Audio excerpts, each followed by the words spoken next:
first, we're going to talk about workplace morale. You know, that thing that you need to kind of get through the day. You're at work, you're like, oh, I don't feel like being here. You know, morale is a big part of the success of a company and for the wellness of employees, not to mention their families. So we're going to turn to some folks who know a lot about workplace morale as they are focusing on some of those very same things. There's actually an app called TinyPulse that was created, and the creator and founder of TinyPulse is here in the studio with me, David Niu. David, thanks for coming on the show today. My pleasure. Thank you, Sonya. And also in the studio is one of the users of TinyPulse, the founder and CEO of buuteeq, Forrest Key. Forrest, thanks for being here. Great to be here. So I'm going to first start off with you, David, and talk a little bit about TinyPulse. Okay, so TinyPulse is an app that's basically focused on improving the morale of workplaces. So before I even ask you anything about how the app works, I want to ask you, how'd you come up with the idea for TinyPulse? Yeah, so I'm a serial entrepreneur, and this is my third go around as a company.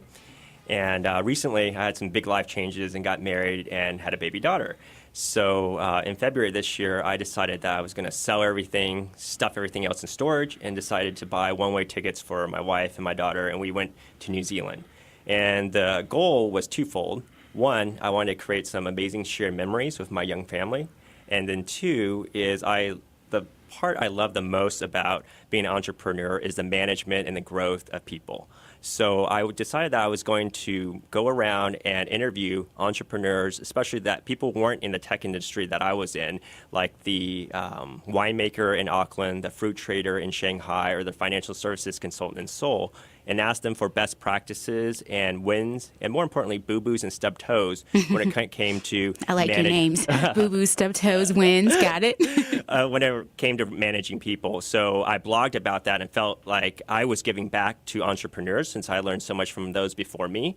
And at the same time, I wanted to know what pain points they had so that if I could solve that, it would be a problem that they would gladly pay for. So that was how the seeds of TinyPulse started to get planted, by talking to entrepreneurs around the world. So in those conversations, was there a common thread or a common theme that you kept kind of coming back to or hearing very often? Yeah, one of the first ones was regardless of where you live, managing people is usually the greatest joy and pain that almost every business owner has. And there's also an issue around recognition. How do I give proper recognition to people? Because people are always hungry for recognition. So those were some of the themes that really came out. And the last one that was also very clear is one of the biggest pain points for any entrepreneur is that when someone says, Sonya, here's my 2 weeks notice. The first reaction is always very emotional, like, oh my gosh, why is this person leaving? How come I didn't see this coming? Who am I going to get to replace them? Can I save them? Do I want to save them? Then after all those emotions drain through their face, it becomes very analytical and practical. I got to update the job rec. I got to post it out there. I got to recruit. I got to do background checks, integrate, all that stuff. So it was just really hard for these business owners. So I just felt that there's got to be a better way to give them a pulse on how happy, burnt out, and frustrated their team is before key employees leave or the culture becomes cancerous. Okay, well, speaking of Pulse, that brings us to TinyPulse. So how does the app work, and how can businesses use it? And we're going to definitely be talking to Forrest about how buuteeq uses it, but you can kind of give us an overview. Sure. So the quick overview, it's a lightweight solution that companies, when they sign up, their employees will get one email a week. And in that email, there will be a simple question about, on a scale of 1 to 10, how happy are you? Or if your company was an animal, what animal would it be and why? Because we're TinyPulse, so we want to have fun versus Big Pulse. And we also give them an opportunity to do recognition. It's what we call cheers for peers, and also provide virtual suggestions. But the key thing is it's all anonymous, and it gives the manager a dashboard as to how happy and burnt out their team is versus not knowing all the time and being very reactive with once-a-year annual surveys. Oh, I like that. Okay, well, let's turn to you, Forrest, founder and CEO of buuteeq. So you have used this app in your own company, and talk about, how you've used it and the reaction from employees. Sure. So we're a Seattle-based software company that makes software for the hotel industry. And over the course of the last about 2 years, we've grown to about 50 people in Seattle. So we have a culture that's rapidly evolving and developing, a lot of new employees, a lot of challenges in making sure we're developing the right culture for the team. And I think the key feature of TinyPulse is the anonymity, because every Friday we would already do a team meeting at the end of the week, talk about what had gone well, what could we improve, what are some of the processes that we should be working on. But in that open forum, there's certain feedback that you receive directly that people feel comfortable sharing. But there's other feedback that, for whatever reason, some of the employees wouldn't share on the spot.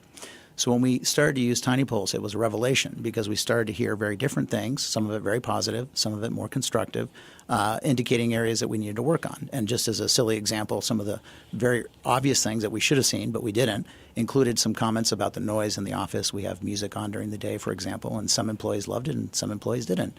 We have a lot of people on the phone doing sales, and sometimes the noise volume in the background would get in the way of the professionalism of the sales calls. So that, coupled with benefits that people were asking for example, we have a lot of employees that take public transportation, so there was a suggestion that we should provide Orca passes for employees. And a lot of those are very easy things to fix, but you can only make a change to the culture or add a benefit if you actually know that there's a request or it's an issue for the team. So I think that anonymity and the fact that it happens once a week, and it's a little bit like a drip because it takes only about a minute to fill out each week, very unobtrusive, so employees can do it from their phones, they can do it in the evening from home, they can do it over lunch break, and then immediately by the end of the week see the impact, because that bubbles up to me and the other managers, and we're able to see what our employees are saying to us.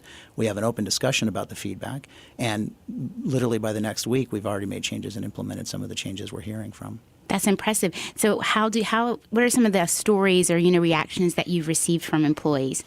Well, I think it was a little bit too good to be true the first couple of weeks, because literally everything that was being said, we were saying, we hear you and here's what we're doing about it. And I think we got through some of the really easy stuff right away, such as the office space and some simple benefits. We had been talking about a 401k plan and we hadn't implemented that. So we said, that's coming, and we implemented it within a couple of weeks. Then we got into kind of another layer of sophistication in some of the feedback. Employees started to make recommendations about how we could improve the work, the processes that we use at work between departments. And I think a lot of interdepartment communication issues started to come to light. And in some cases, it wasn't always entirely positive or constructive, but it gave management an opportunity to realize where there might be areas for us to go off and do investigation and focus. So I think, the name Pulse, the TinyPulse is a great name, in that it suggests that it gives you a sense of how things are going week over week. And it gives you a chance to go in and, as a management team and as a culture, to go and explore and learn more offline. So the tool is just one part of maintaining the culture. And you brought up a really good point that I wanted to touch on. And it's like when you said, the beginning was kind of too good to be true. How do you manage, the amount of feedback that you're getting, what you're acting on, when you're acting on it, so that you don't create too much of an expectation about the immediacy of things, or that things will even change based on this feedback? How do you as managers kind of sift through that process when you're making determinations about, okay, what of this feedback will we act on, what will we not? Yeah. And how is that, I guess, communicated to the employees? Yeah, there's a feature that TinyPulse added, which is great, which allows us to share the feedback, not all the feedback, but the feedback that is flagged as okay to share. So employees actually say if they have feedback they don't want shared, they'll say, please don't share.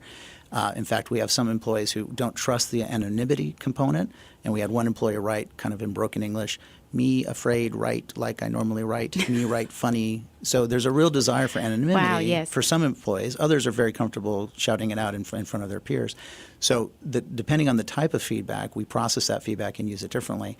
When we share it with the team can see what's being asked for. And what we've tried to do is, by being very transparent and open about the feedback, to acknowledge the areas that we need to work on, and sometimes to ask for time. Because, as an example, with the sound, we ordered some new furniture, and it took 6 weeks to get the furniture. So even though the feedback had been acknowledged, the employees didn't see anything happening for 6 weeks. So we had to say, look, we're working on this, we made an investment, and let's kind of move on to some other feedback in the meantime so that we can work on other things in parallel. So it takes a collaboration with the entire team, and we think that open transparency is always better, because then everyone can be a part of forming that process as a group effort, not just something that's expected from management, so to speak.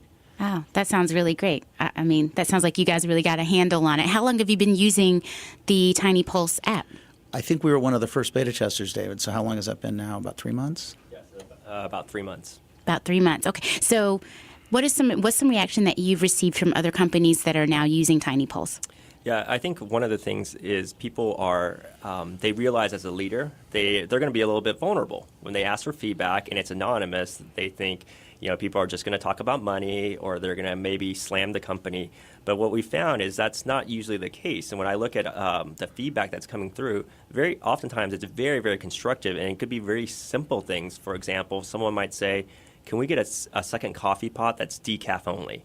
And the CEO will chuckle. He's like, wow, I can buy that at Bartell's on the way into work, but why don't you tell me? Because I have an open door policy, but sure, I'll go buy it and make someone happy. Or conversely, it might be, I would like to see the org and the career pathing posted in the break room. So that individual actually cares about having a long-term career and being a contributor, yet he or she does not know what that path is. It's not clear to them. So by posting it, you're funneling, helping retention, but also encouraging people that, there is going to be a discrete path for them. So, I think the feedback is a mix of really low-hanging fruit that management can tackle immediately, plus the uncovering of longer-term issues like interdepartment communication or, strategy communication. So, it's been a good balance of both for a lot of the companies that have been using it.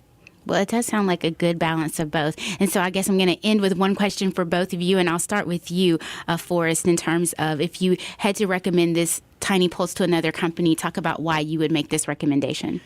Well, before starting buuteeq, I was a senior director of marketing at Microsoft, so I have experience both starting a company from scratch very recently, and before that, managing relatively large teams at a big behemoth company. I think in both cases, TinyPulse is a phenomenal tool, so it would be just as applicable inside of a departmental level at a bigger company. Anyone that's managing a team, this is an amazing tool to gather feedback in a way that's very actionable. The questions range from these kind of scale 1 to 10 quantitative measures like how happy are you, how likely would you be to recommend to a friend, et cetera. But then also these kind of open-ended questions like the one about the animal. If your company was an animal, what animal would it be? And in some ways, the balance of those two types of questions is really magical because on the one hand, I get a sense of how are we doing with happiness week over, month over month, once a month. And the other, I get a chance to hear from employees in a way that's, anonymous, where they can really express some of their feelings, including whimsical allusions to orca whales or dragons or different mythical creatures. And in both cases, it invites a conversation and a dialogue that has been very transformational for our culture. So we're huge fans of the tool, and I would recommend it to anyone that's managing a team and wants to have a thoughtful process about their culture of their team. Okay, and actually I'm going to switch the question up just a little bit for you, David, because I was actually more so wanting to know from you, what would you say to companies maybe that are not using TinyPulse, but, if you had a message for small business owners or even big business owners, as Forrest mentioned, what would you say to them they might want to zero in on as it relates to employee happiness? Well, I think one of the things that we say clearly on the TinyPulse side is don't use TinyPulse unless you're committed to change. You're going to share the good, bad, and the ugly feedback back like Forrest has at buuteeq. And then third, you're going to create positive change via this dialogue. Because the worst thing that happens is that once you collect all this TinyPulse feedback, you don't do anything about it, and then your employees become like idea zombies because you've sucked all of their ideas out of them by not doing anything. So I think that's the first thing is that the managers and leaders have to be committed to seeing this through, because otherwise it's just a bunch of ideas and you take much more than you give, and this is a bad situation for a company to be in. Okay, well, I want to give everyone your website, tinypulse.com, and also buuteeq. If you want more information about buuteeq, is buuteeq.com. Thank you very much, David and Forrest, for being here today. And you, Sonya, thank you. Thank you. This is Music and Ideas, and we're going to get back to some music.